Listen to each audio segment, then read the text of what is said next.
చరిత్రలు తిరగరాసే ఎన్నికలు లేదంటే చాలా చోట్ల చరిత్రలు రిపీట్ అయ్యే ఎన్నికలు చాలా మందికి కీలక అభ్యర్థులకు లైఫ్ అండ్ డెత్ ఎన్నికలు ఏ రకంగా చూసుకున్నా కొన్ని కీలక పేర్లు అయితే పరిగణలో తీసుకోవాల్సి వస్తుంది. అందులో ప్రధానంగా హిందూపురం నుంచి వరుసగా గెలిచే బాలకృష్ణ కానీ లేదంటే ఇప్పటి వరకు గెలవకుండా ఈసారి ఎలాగైనా గెలవాలనుకునే మంగళగిరి నుంచి నారా లోకేష్ కానీ ఈసారి రెబల్ ఎంపీగా మారి ఫస్ట్ టైం ఈసారి అక్కడి నుంచి ఉండి నుంచి పోటీ చేస్తున్న ఎమ్మెల్యే అభ్యర్థిగా బరిలోకి దిగుతున్న రఘురామకృష్ణరాజు గారు వీళ్ళ ముగ్గురు గెలుపుకి ఒక అతిపెద్ద పరీక్ష కాబోతున్నాయా ఈ ఎన్నికలు. ఈ చర్చ అయితే నడుస్తుంది. కారణం ఏంటి అంటే నామినేషన్ల పర్వం తర్వాత ఎక్కువ మంది అభ్యర్థులు అక్కడి నుంచి నామినేషన్లు వేయడం ఓకే, అందులో ఖచ్చితంగా ఉపసంహరించుకునే అవకాశాలు ఉంటాయి. కానీ రెబల్ అభ్యర్థులు చాలా స్ట్రాంగ్గా ఉండడం ఈ మూడు చోట్ల ఇది ఇప్పుడు కీలకం కాబోతుందా, వాళ్ళకు ఒక పరీక్ష కాబోతుందా, ఇదే అంశం మీద చర్చించే ప్రయత్నం చేద్దాం. సరే, వీళ్ళ ముగ్గురులో మొదటగా రఘురామకృష్ణరాజు గారిని తీసుకుంటే, ఎందుకంటే ప్రతి చోట్ల నామినేషన్లు అయ్యేది చాలామంది వేసి ఉండొచ్చు, వాళ్ళు విత్డ్రా చేసుకొని ఉండొచ్చు. కానీ విత్డ్రా చేసుకోకుండా బలమైన అభ్యర్థులు ఉన్న ఈ మూడు నియోజకవర్గాలే ఇవాళ నేను పరిగణలో తీసుకున్నాను. ఎందుకంటే అక్కడ రామరాజు కానీ లేదంటే కలవపూడి శివ కానీ వాళ్ళు స్ట్రాంగ్ క్యాండిడేట్లే. గతంలో వరుసగా 2 సార్లు గెలిచిన వ్యక్తులు. కలవపూడి శివ వరుసగా 2 సార్లు గెలిచారు. లాస్ట్ టైం కూడా చాలా తక్కువ, ఒక 30,000 ఓటింగ్తోనే ఆయన ఓడిపోయారు. అలా చూసుకున్నా ఈసారి దాదాపుగా వాళ్ళ అంచనా ఒక 40,000 50,000 ఓట్ బ్యాంక్ ఆయనకు వచ్చేస్తుంది అనేది, రామరాజు కూడా ఎంతోమంది ఓట్ బ్యాంక్ వచ్చేస్తుంది అనేది. అక్కడ రెబల్సే ఈయనకి, అంటే ఈయన సపోర్ట్ చేయాల్సిన రెబల్సే బలంగా ఉన్నారు. ఎలా నెగ్గుకు రాగలరు రఘురామకృష్ణరాజు గారికి అక్కడ ఈసారి ఒక అతిపెద్ద గెలుపుకి అతిపెద్ద పరీక్ష. రామరాజు నామినేషన్ వేసినట్లేడు కదా, వేయలేదా? వేయలేదు, మద్దతు ఇచ్చాడు అంటున్నారు కదా ఇతనికి. కలవపూడి శివ అయితే చేసేసారు నామినేషన్. మాక్సిమం ఒకవేళ ఈయన వేసినా కూడా ఉపసంహరించుకుంటాడు రామరాజు. ఎందుకంటే బేసిక్ గా అక్కడ రఘురామకృష్ణరాజు ఆడిన ఒక జూదం మూలంగా ఇతను రెబల్ అయ్యాడు. రామరాజు కూడా రెబల్ గానే అయ్యారు ఫస్ట్, తర్వాత ఆయనకి జిల్లా అధ్యక్ష పదవి ఇచ్చిన తర్వాత కూల్ అయ్యాడు. ఫస్ట్ ఈ కలవపూడి శివది ఏమైందంటే, నేను విన్నదైతే ఒక కథ వాళ్ళ దగ్గర తెలిసిన సన్నిహితులు చెప్పినటువంటి పాయింట్, అవమానించాడు ఈయన, చాలా దారుణమైన అవమానించాడు. సినిమాల్లో, పాత సినిమాల్లో రావు గోపాలరావు గారు వెలనీగా చేసినటువంటి తరహాలో అవమానించాడు. ఎట్లాగా అంటే, కలవపూడి శివ 2 సార్లు గెలిచాడు కదా, 3వసారి తర్వాత మళ్ళీ తెలుగుదేశంలో ఉన్నాడు, కష్టపడుతున్నాడు.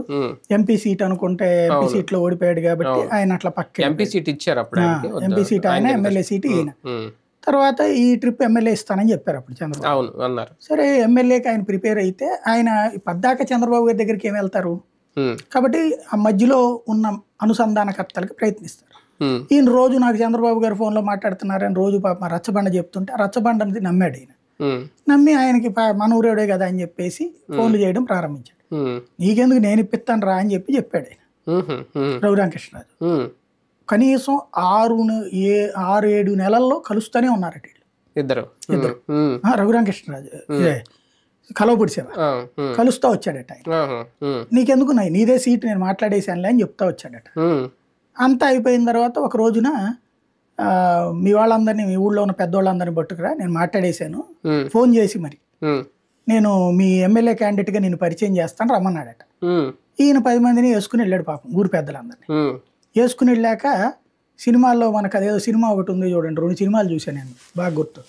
ఒకటి తరుణ్ ఒకటిను, రెండోది వచ్చినేమో వెంకటేష్ సినిమా సౌందర్య, ఏదో బాగా హై పొజిషన్కి వెళ్ళాక సింగర్ గా చెప్తుంటే దాంట్లో చెప్తా ఉంటే ఈయన సొక్క రెడీ చేసుకుంటే వేరే వాళ్ళ పేర్లు చెప్పడం, వాళ్ళు ఏది అక్కడ ఉన్న ఉపన్యాసం చెప్పేవాళ్ళు వేరే వాళ్ళకి చెప్పడం, చివరికి సౌందర్య వచ్చి చెప్తుంది చేసుకొచ్చింది ఆయనే. ఆ టైపులో ఈయనేంటి, మీకు అందరికి ఇప్పుడు ఒక సర్ప్రైజ్ ఇవ్వబోతున్నాను, మీ ఎమ్మెల్యే క్యాండిడేట్ ఎవరు నేను అనౌన్స్ చేయబోతున్నాను, నేను అనౌన్స్ చేశానంటే చంద్రబాబు అనౌన్స్ చేసినట్టే ఇదని చెప్తా ఇప్పుడు ఎమ్మెల్యేని పరిచయం చేస్తానంటూ పైనుంచి 2 ఆకేశాడట. ఎవరంటే పైనుంచి రామరాజు కిందకి దిగాడట. అంటే ఈయన ఎదురుగుండా కూర్చోబెట్టి కథనం చేయడం, అంతగా అవమానించాడు. అప్పుడు వాళ్ళందరూ తిట్టారు, ఏంది ఇది, మీరు ఇట్లాంటి పద్ధతి ఏంటి అంటే, ఒక మాట చెప్తే అంతేగా చంద్రబాబు గారితో మాట్లాడేశాను నేను, ఈందే ఫైనల్ అని చెప్పేసి అది అతను హర్ట్ అయ్యాడు. తర్వాత ఎవరో ఒక, అంటే నేను విన్నది 3 కథలు విన్నాను. ఒక ఎవరో భోజనం పట్టుకుని వెళ్తే, అంటే ఈయనంట పాపం కలవపూడి శివ గారు అట్లా వెళ్ళేటప్పుడు పెద్దవాళ్ళకి మంచిది నాన్ వెజ్ చేపలు అవి వండి పంపిస్తాడు. పంపిస్తే రోజున తింటా ఇట్లాగా అంటే, నువ్వు నా మీద ఓడిపోయినాడు పంపించాడు అని చెప్పాడట. ఇది ఆ తిన్నోడు వచ్చి ఇతనికి చెప్తారు. ఇది రెండవ అవమానం. మూడవది వచ్చేటప్పటికి అతను ఏంటది ఎవరు అడిగినప్పుడు ఏం సార్ ఎట్టాగ ముంచారు ఆయన్ని చివరిదాకా చేసి అంటే, నా మీద పోటీ చేసి నా మీద గెలుద్దాం అనుకుంటే నేను ఊరుకుంటానా, అడిగి ఎక్కడ చెప్పాలా ఎక్కడ పెట్టాలా అక్కడ పెట్టాను అని చెప్పాడు. ఇది అన్నాడో లేదో తెలియదు, బట్ ఇవన్నీ అతనికి వెళ్ళిన కమ్యూనికేషన్ మధ్యలో మీడియేటర్ శివకి. కాబట్టి అతను చాలా ఆగ్రహంతో ఉన్నాడు ఆ విషయాల్లో. అందువలన అతను ఖచ్చితంగా చేయాలని ఉన్నాడు. రెండోది రఘురామకృష్ణరాజు వస్తే తెట్టేసి కూర్చుంటాడు కదా అక్కడ ఇప్పుడు. కాబట్టి అతను ఎట్టి పరిస్థితుల్లో ఇప్పుడు పిఠాపురంలో వర్మకి ఎట్లాంటి ప్రాబ్లం, ఇతనికైనా అదే ప్రాబ్లం. కాకపోతే వర్మ కామ్ అయ్యాడు. అదే అంటే లాంగ్ స్టాండింగ్ ప్రాబ్లం వస్తుంది కదా, అతని జీవితం ఉండనట్టే కదా. ఈసారి ఇప్పుడు కుప్పంలో దిగినటువంటి చంద్రబాబు అప్పుడున్న వాళ్ళని కన్విన్స్ చేసుకుని వెళ్ళాడు. ఆ తర్వాత కుప్పంలో ఇంకెక్కడ ఉన్నాడు? ఇప్పుడు రేపు లోకేష్ వచ్చిన అంతే కదా, మంగళగిరిలో ఇంకోటికి అవకాశం రానట్టే కదా. ఇక ఒకసారి వేసుకున్న వాళ్ళు మళ్ళీ మారిపోతారే నియోజకవర్గం, పెద్దోళ్ళు మారరు కదా. రఘురామకృష్ణరాజు మారడానికి సిద్ధపడ్డావు లేదా ఇతను చెప్పాలి, నేను ఈ ట్రిప్ వరకు ఎమ్మెల్యే తప్పని పరిస్థితుల్లో చేస్తాను, నెక్స్ట్ ట్రిప్ నాది మెయిన్ టార్గెట్ ఎంపీ నేనయ్యా, నువ్వు అర్థం చేసుకో అని చెప్పి కలవపూడి శివకి చెప్పాలి. అతను చెప్పట్లేదు కాబట్టి శివ పోటీలోనే ఉన్నాడు. ఒక రకంగా అంటే ఎథిక్స్ గురించి ఇక్కడ మాట్లాడకూడదేమో, ఇంకా రఘురామకృష్ణరాజు గారు వచ్చిన తర్వాత టీడీపీ అధిష్టానం సపోర్ట్ కూడా ఒక రకంగా కలవపూడి శివకే షాక్ ఇచ్చిందా? అంటే రాజుగారికి సపోర్ట్ అంటే రామరాజుకే షాక్ ఇచ్చింది. ఎమ్మెల్యేలని మార్చను అని ఇచ్చిన హామీ కోసం రాజమండ్రి రూరల్ మార్చకుండా, రాజమండ్రి రూరల్ ఎవరు కోరారు? కందులు దుర్గేష్ అంతా కష్టపడ్డాడు. చివరికి పవన్ కళ్యాణ్ శపథం చేసి రాజమండ్రిలో నాకు కావాల్సిందే, ఎందుకంటే నేను ఇక్కడి నుంచినే చెప్పాను కాబట్టి సెంటిమెంట్ అంటే కూడా పక్కన పెట్టించి ఆయన్ని నిడదవోలు దోసేస్తే ఈయన ఒక్కడి కోసం ఆ రూల్ పక్కకి తప్పించారు. అది రామరాజుకి అన్యాయము, శివరామరాజుకి అన్యాయమే కదా పాయింట్. అవును. మరోపక్క హిందూపురంలో కూడా ఈసారి అంటే హిందూపురం అంటేనే బాలయ్య, బాలయ్య అంటే హిందూపురమే అన్నట్టుగా ఉండేది. నామినేషన్ తర్వాత ఆయనకు కూడా థ్రెట్ ఉందని ఏమన్నా అర్థమవుతుందా? అంటే మామూలుగా అయితే కనుక థ్రెట్ ఏమి ఉండదు. వాస్తవంగా 40 ఏళ్ల నుంచి అక్కడ మంచినీళ్ళకి కూడా ఇబ్బంది ఉంటుంది, కొనుక్కోవాల్సిందే ట్యాంకర్లు, బకెట్లు. అంటే సమస్యలకు కూడా ప్రజలు అలవాటు పడిపోయారు, కుటుంబము వాళ్ళకే ఓట్లేస్తా వచ్చారు 40 ఏళ్ల నుంచి. ఎన్టీ రామారావు తర్వాత అంతే అట్లాగా వేస్తా వచ్చారు. కాబట్టి ఈ ట్రిప్ కూడా అంతే. కాకపోతే లాస్ట్ ట్రిప్ మెజారిటీ తగ్గింది కదా గట్టిగా. ఇప్పుడు ఆ మెజారిటీ కాన్సెప్ట్ దగ్గర ఒక భయం పుట్టిస్తున్నారు స్వామీజీ. పరిపూర్ణానంద స్వామి హిందూపురం నుంచి పోటీ చేస్తున్న వల్ల అందులో ఆయన హిందూ పోలరైజేషన్ ప్రత్యేకించి కాన్సన్ట్రేట్ చేస్తున్నారు. అట్లాంటి సందర్భంలో ఓ 25,000 ఓట్లు కనుక అవతలకి చీలితే 10,000 ఓట్లు చీలినా ఈయనకి నెక్ టు నెక్ అవుతుంది. 25,000 ఓట్లు చీలితే గెలవడం కష్టమైపోతుంది. అందులో అక్కడ క్యాస్ట్ ఈక్వేషన్స్ మీద తీసుకొచ్చి ఒక లేడీని పెట్టాడు జగన్మోహన్ రెడ్డి. డబ్బు జగన్ మంచుతాడు ప్రాక్టికల్ గా, కాబట్టి ప్రాబ్లం ఉండదు. కానీ బాలయ్య పేరు మీద వెళ్ళిపోతుందేమో అనుకుంటున్నాను నేను, గెలిచేస్తాడు అనుకుంటున్నాను. అంటే బాలయ్య పేరు టీడీపీ అంతే. అంటే స్వామీజీ ఎంతవరకు అక్కడ పోరాడి సాధించగలరు, లేదంటే పోరాడి చీల్చగలరు? ఆయన చీల్చగలిగే ఓట్లు కనుక బాలయ్యను ఓడిస్తే ఆయన విజయం సాధించినట్టే. ఆయన గెలిచినా గెలవకపోయినా అంతే. ఆయన చీల్చే ఓట్లు ఈయన ఓడగొడితే ఆయన గెలిచినట్టే. అలా కాకుండా ఆయనే గెలిచాడు అనుకోండి, అసలు రాజకీయమే మారిపోయినట్టు. అంటే ఆయనతో వచ్చే చీలిక వైసీపీకి ఈసారి ఏమన్నా ఫస్ట్ టైం ప్లస్ పాయింట్ అవుతుంది. అదే చూడాలి. ఇప్పుడు ఆయన తను గెలవాలని చేస్తున్నాడు. ఆయన గెలిచాడు అనుకోండి, రాష్ట్ర భారతీయ జనతా పార్టీ బగ్గాలు నాకు తెలిసి ఆయన చేతికిస్తారు. నెక్స్ట్ 2029 భారతీయ జనతా పార్టీ అనేటువంటిది ఆంధ్రాకి అన్నామలై అవుతాడు ఆయన ఖచ్చితంగా. అలా చేయనిస్తారా లేదనేది హిందూపురం ప్రజలు తేల్చాలి. అవును, అంటే అందులోకి ఆయన ఇండిపెండెంట్ గా కదా. ఇక నారా లోకేష్ విషయం వస్తే ఈసారి, ఎందుకంటే అక్కడ కూడా మహిళనే పెట్టారు, ముందుగా చిరంజీవి అనుకునే పెట్టారు, ఈయన కూడా మంచి ఎఫెక్టే పెడుతున్నారు. కానీ ఈసారి చూసుకుంటే ఈక్వేషన్స్ ఏమన్నా మారి, అంటే ఎందుకంటే ఆయన ఒకసారి కూడా గెలవలేదు కాబట్టి అక్కడ ఆయన కూడా ఒక లైఫ్ అండ్ డెత్ ఇది అవుతుందా? విజయ అవకాశాలు ఎక్కువ ఉంటాయి అనుకుంటున్నాను. ఎందుకంటే 5 ఏళ్ల నుంచి కష్టపడతా వచ్చాడు ఆయన. అవును, చాలా సీరియస్ గా. నాకు తెలిసి అక్కడ చాలా మంది ఇళ్లలో ఫంక్షన్ కూడా 50,000 రూపాయలు ఖర్చులు పంపించాడు ఆయన ఈ 5 ఏళ్ళలో. పేదల ఏదైనా ఫంక్షన్, పెళ్ళిలో, పేరంటం ఉంటే 10,000 నుంచి 50,000 దాకా ఖర్చులకు పంపించాడు డబ్బులు. అట్లాగే చాలా మందికి చాలా రకాలు వ్యక్తిగత సాయాలు చేశాడు. తోపుడు బళ్ళు ఇప్పించడమా, ఇస్త్రీ బళ్ళు ఇప్పించడమా, లేకపోతే పంపులు వేయించడమా, బోర్లు వేయించడమా, ఇట్లాగా మంగళగిరి నియోజకవర్గంలో నాకు తెలిసి ఈ 5 ఏళ్లలో కనీసం ఒక 50 నుంచి 100 కోట్లు ఖర్చు పెట్టుంటాడు ఆయన 5 ఏళ్లలో. రెగ్యులర్గా టచ్లో ఉంటా ఉన్నాడు అక్కడ.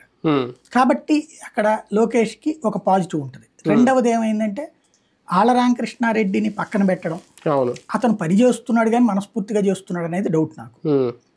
నెంబర్ 2 వచ్చేటప్పటికి ఫస్ట్ గంజి చిరంజీవిని ప్రకటించి మళ్ళీ అది మార్చడం, అతను ప్రేమగా పనిచేస్తున్నాడు అంటే డౌటే. ఈ అమ్మాయి కొత్త అమ్మాయి కావడం, మురుగుడు హనుమంతరావు గారి మీద ఉన్నటువంటి ఒక నెగిటివ్ ఏంటంటే ఆయన ఇలా మాంగారి మీద ఉన్నటువంటి నెగిటివ్, వెళ్తే టీ కూడా ఇవ్వడం అనేటువంటిది. ఇట్లాంటివి కొన్ని ఉన్నాయి మైనస్. కాబట్టి ఆ సిచ్యువేషన్లో ఎంతవరకు పాజిటివ్ ఉంటుందనేది చెప్పలేము. అంటే మంగళగిరి విషయంలో ఈసారి ఏమన్నా రాంగ్ డెసిషన్ తీసుకున్నారు అనే పరిస్థితి వినాల్సి వస్తుందా వైసీపీ? తెలుగు వైఎస్ఆర్ కాంగ్రెస్ పార్టీ ఎందుకు ఆప్షన్ లేదు? గంజి చిరంజీవి ఆల్రెడీ ముందు అనుకున్నది ఆయనకి ఇచ్చేసి అంటే సమస్య ఏంటంటే గంజి చిరంజీవి సిన్సియర్ గా ఎఫర్ట్ పెట్టడం మానేశాడు. అతను తెలుగుదేశంతో కమిట్ అయిపోయాడని ఒక డౌట్